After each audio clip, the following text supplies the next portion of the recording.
You're welcome to solve this nice exponential problem, which is 2 to the power 100 minus 2 to the power 99.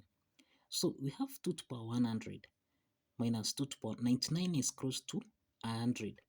So this means that we can express 2 to the power 100 as 2 to the power 99 plus 1. Subtract 2 to the power 99. So 2 to the power 99 plus 1, this is in the form of a to the power n plus m, which we can express as a to the power n times a to the power m.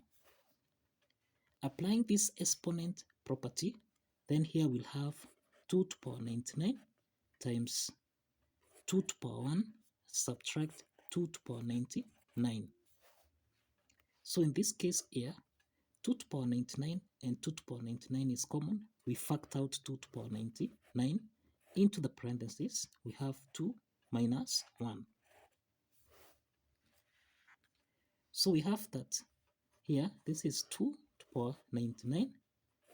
2 minus 1, this is 1. So you have 2 to the power 99 times 1. This is actually equal to 2 to the power 99. And this is the solution to this exponential problem. So thank you for watching.